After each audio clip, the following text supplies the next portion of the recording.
Hey guys, welcome back to a brand new video here on the channel. My name is TannerFishies. In today's video, we're going to be discussing episode 2 of Ninjago Crystallized, entitled The Call of Home. This is the second episode of the Ninjago Crystallized season, and it was uploaded on LEGO's official YouTube channel for a large majority of Ninjago fans to see. Now, in terms of this episode review, my plan is to go through things about the episode that I enjoyed, then I'm going to talk about some things that I did not really care for, and then finally at the very end of the video, I will give the episode a score out of 10. Also, this video will contain my own opinions and spoilers for this episode. You have been warned. So in terms of this episode, The Call of Home, it's basically a Nia themed episode, and I'm okay with that, showcasing Nia's thoughts and emotions following the ending of Ninjago Seabound, and she spends the majority of the episode kind of, I guess, trying to figure out who she is as a character, who she is as Nia. After saving a group of sailors, she actually meets up with Niad, another elemental water master who also merged with the Endless Sea like we heard in Ninjago Seabound,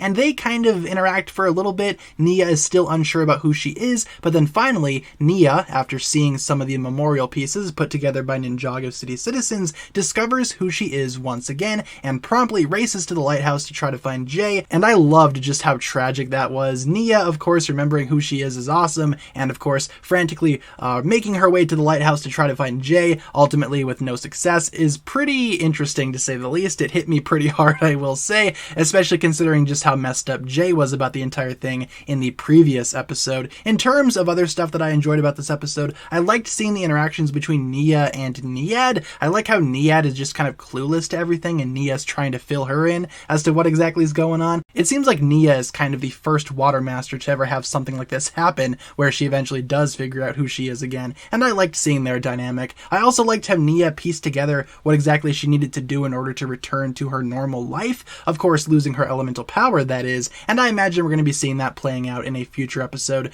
Probably going to be pretty quick here if I do say so myself. Also, in terms of good stuff, I loved the musical score. I don't touch on music very much throughout these episode reviews, but the music in this episode was pristine. In terms of bad stuff, I mean, sure, the other ninja aren't really in this episode, but to be fair, they kind of had the last episode to recuperate and showcase where they've been following Seabound's conclusion, and now it's Nia's turn. I was perfectly okay with having a Nia-focused episode, no problem there, and overall, guys, I liked this episode quite a bit. There's not much else to complain about regarding this episode. I thought it was pretty perfect overall. In terms of a score, I'm going to go ahead and give this episode a 10 out of 10, the first perfect score of this season. I wonder how many of these crystallized we'll have when it's all said and done, but overall, guys, I liked this episode. Ninjago Crystallized Episode 2, The Call of Home. Feel free to leave a comment down below discussing what you thought of this episode and what you thought of my review. I will continue to review these episodes the best I can. LEGO seems to be uploading them at a rapid pace, so I'll see what I can do. In the meantime, guys, thank you so much for watching this one,